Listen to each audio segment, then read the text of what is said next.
JDU के पूर्व अध्यक्ष और पूर्व केंद्रीय मंत्री शरद यादव का 75 साल की उम्र में निधन। बेटी सुभाषिनी ने ट्वीट कर दी जानकारी।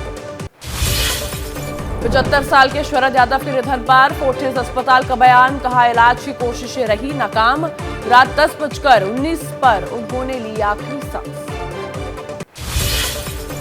शरद यादव के पार्थिव शरीर को दिल्ली के छतरपुर वाले आवास पर लाया गया। सुबह 10 बजे से होंगे अंतिम दर्शन। मध्य प्रदेश के होशंगाबाद में कल होगा अंतिम संस्कार।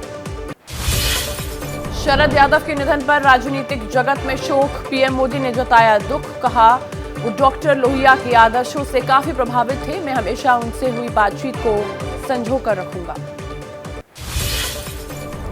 बिहार के सीएम नीतीश कुमार ने शरद यादव के निधन पर दुख जताया। कहा, शरद यादव जी से मेरा बहुत गहरा संबंध था। मैं उनके निधन की खबर से स्तब्ध एवं मर्माहत हूं। वे एक प्रखर समाजवादी नेता थे। आरजेडी नेता तेजस्वी यादव ने भी शरद यादव के निधन पर अफसोस जताया। कहा, मंडल मसीहा महान समाजवादी नेता, मेरे अभिभावक आदरणीय शरद यादव जी के असामयिक निधन की खबर से मर्माहत हूं।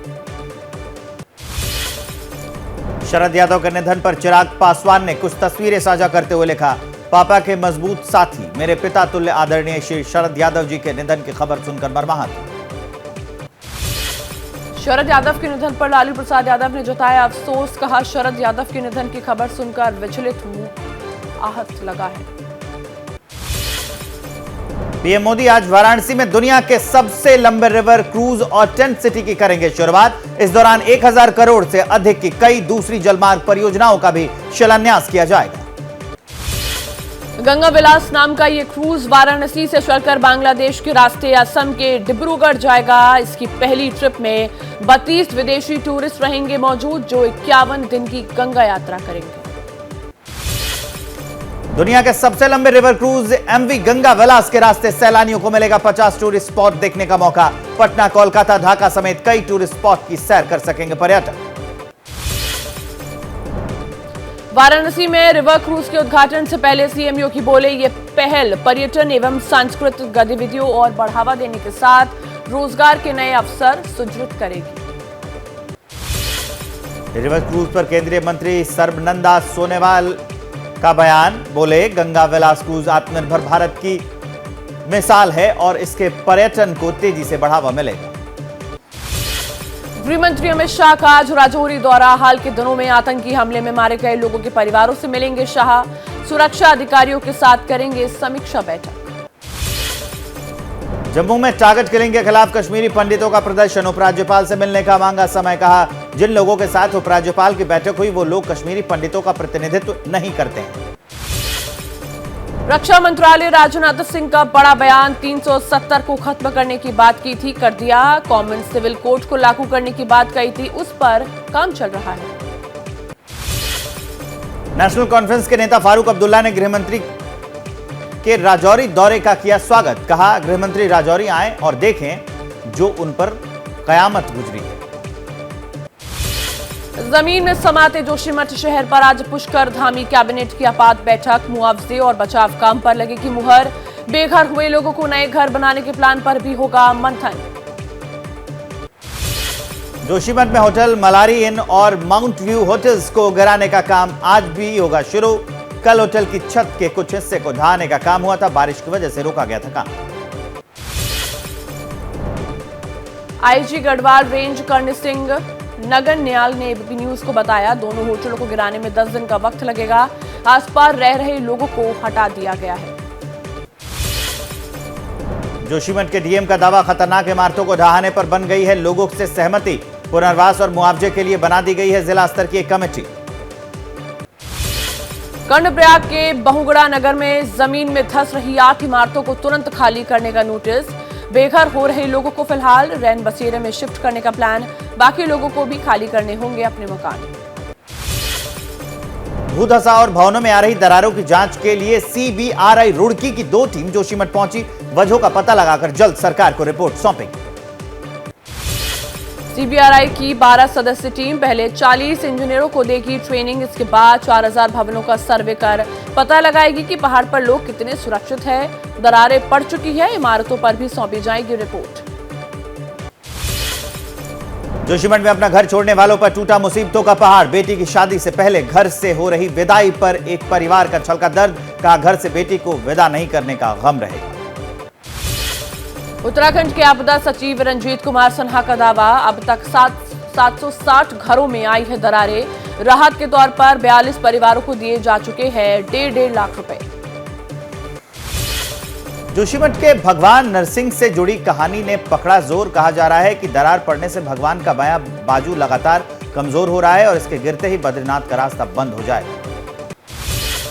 उत्तराखंड के सीएम पुष्कर सिंह धामी ने एक अहम बैठक की, जिसमें प्रभावित लोगों को मिलने वाली अंतरिम राहत राशि पर चर्चा की गई।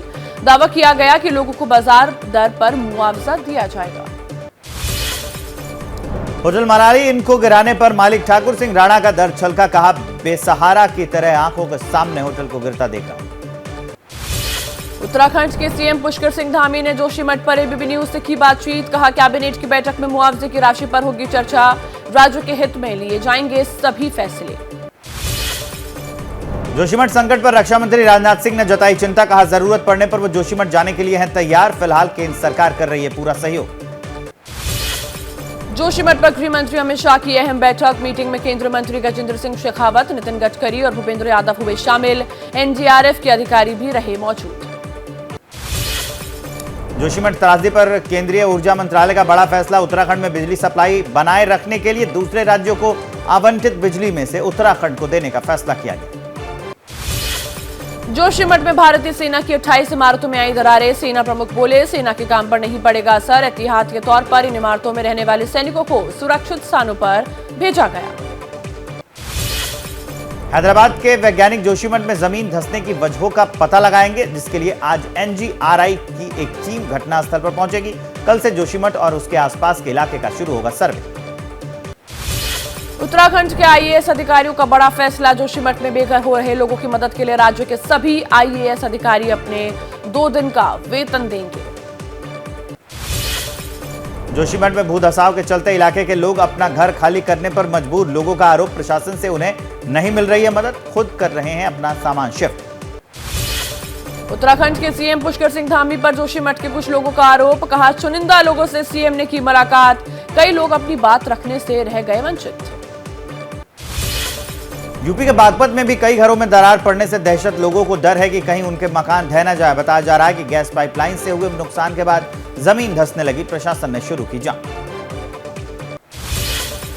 नरसिंहपुर के स्वामी सदानंद सरस्वती जी ने जोशीमठ त्रासदी पर जताई चिंता। कहा, ज्योतिर्मठ में निर्माण का काम नहीं रोका गया, जिसकी वजह से वहां आपदा आई। हिंदू धर्म ग्रंथ रामचरितमानस को लेकर विवादित बयान पर बिहार के शिक्षा मंत्री चंद्रशेखर यादव के खिलाफ दिल्ली में शिकायत दर्ज। सामाजिक कार्यकर्ता विनीत जिंदल ने दर्ज कराई है शिकायत। बिहार के शिक्षा मंत्री चंद्रशेखर यादव के रामचरितमानस पर दिए बयान पर भड़का अयोध्या के संतों का गुस्सा। हनुमान किला मंदिर में दर्ज कराई शिकायत, कड़ी सजा की मांग की।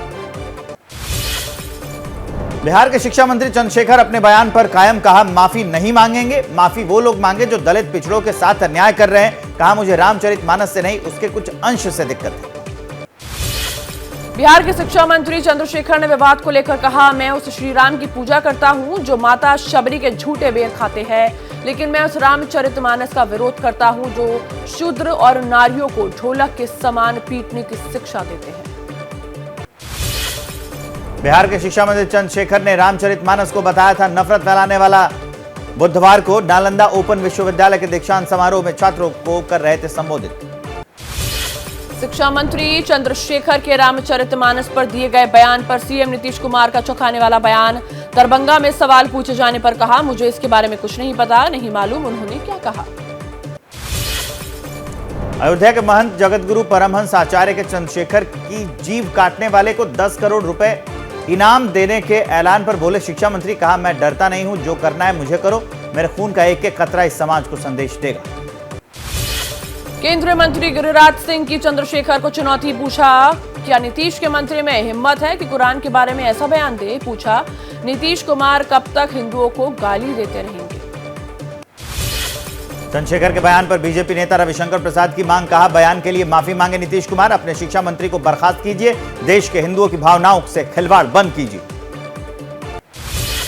नीतीश के बयान पर बीजेपी नेता रविशंकर प्रसाद ने साधा निशाना कहा, नीतीश जी के पॉकेट में मोबाइल है, सोशल मीडिया है और उनके स्टाफ के लोग भी है, फिर उन्हें बयान के बारे में कैसे नहीं पता। शिक्षा मंत्री चंद्रशेखर के बयान पर बीजेपी विधायक हरिभूषण का हमला, कहा शिक्षा मंत्री चंद्रशेखर में हिम्मत है तो इस्लाम पर बयान दे, सिर तन से जुदा हो जाएगा।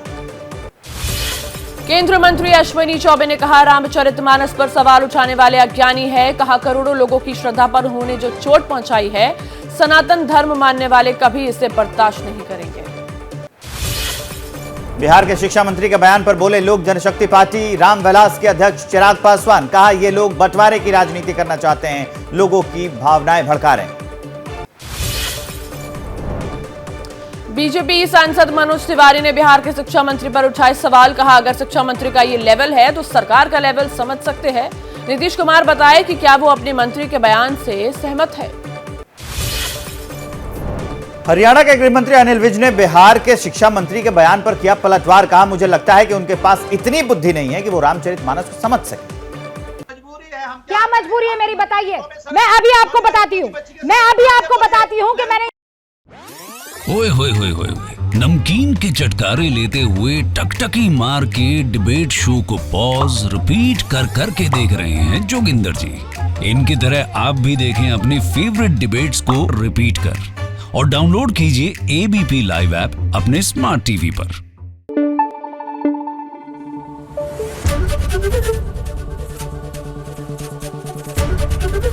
एबीपी न्यूज आपको रखे आगे।